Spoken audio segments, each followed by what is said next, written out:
And a very interesting instance of that is Sayyidina Hasan al-Basri radiyallahu anhu arda, very famous tabi'i, one of the most knowledgeable of the tabi'i. He was sitting in Basra and he was visited by a number of people during the day, coming to him for his advice, because he's a very man close to Allah subhanahu wa ta'ala. And they used to come and sit with him and ask him for some advice. And every single time they sat with him, he would give them the same advice. And one of his companions, Rabah ibn Sabih, was sitting next to him. As a companion, he knows what his teacher is doing. And people came to him and said, I don't have a child. Give me something to recite, give me something to read, give me some advice. And he says, Istaghfir Rabbak. Seek the forgiveness of Allah subhanahu wa ta'ala, your Lord. And another person came to him and said, by the way, my land is barren. It's not producing any food. And he said to him, Istaghfir Rabbak. Seek the forgiveness of Allah subhanahu wa ta'ala. Somebody said, I'm afflicted by poverty. What did he say? Seek the forgiveness and pardon of Allah subhanahu wa ta'ala. And the Rabah who was sitting there, he was confused, because in that situation, if you think of it today, anyone who does this kind of thing and gives advice, he wouldn't give the same advice. And not only that, he'd probably charge for it as well. And to prove the fact that you need to pay for it, he'd give you something fancy to do. Read this 100 times, read this 1,000 times, and draw this, and wear this, and do that.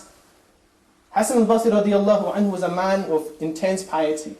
And he knew that Allah subhanahu wa ta'ala in his book had amazing secrets and blessings. And he said to his companion, have you not read the words of Allah subhanahu wa ta'ala? فَقُلْتُ اسْتَغْفِرُوا رَبَّكُمْ. The Prophet Nuh alayhi salatu wasalam said to his people, what did he say? Seek the forgiveness of your Lord.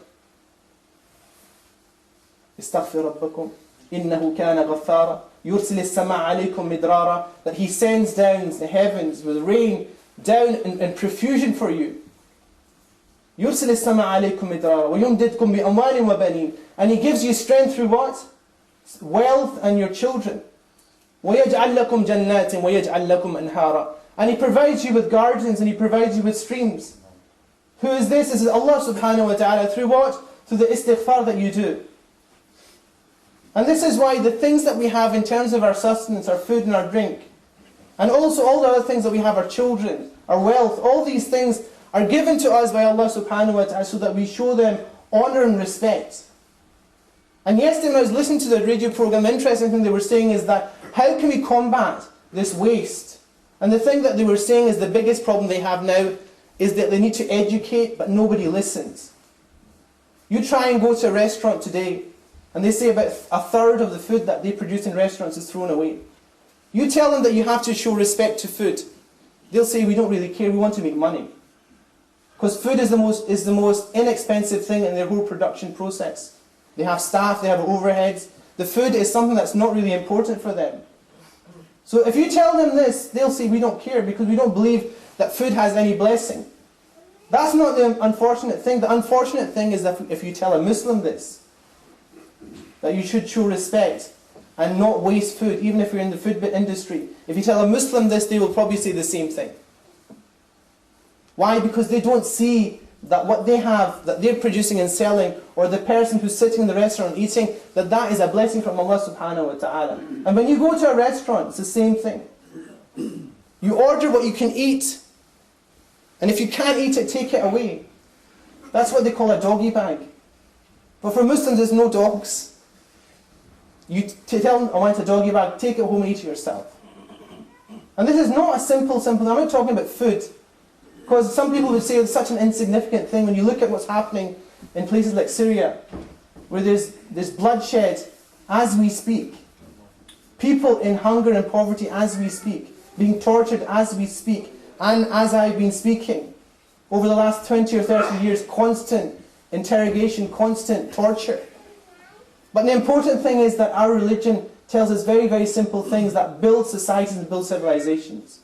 And the people of Syria, Allah subhanahu wa ta'ala will protect them, inshaAllah. Allah will give them blessing by the blessing of their elderly people and the young people and the animals that they have, even if it's not by the strength of our soldiers.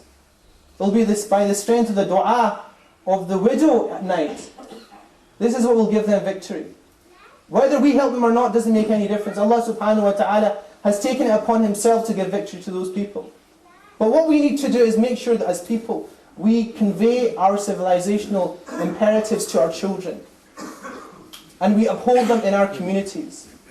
That when we have blessings, we show those blessings. وَلَئِن شَكَرْتُمْ لَأَزِيدَنَّكُمْ. Allah subhanahu wa ta'ala constantly gives us the same message. That if you show this gratitude for the blessings that Allah subhanahu wa ta'ala has given you, we will give you an increase. Not just in the blessing itself, in the food, or in the wealth, or in the children, or in the security. But He will give you an increase in every single thing.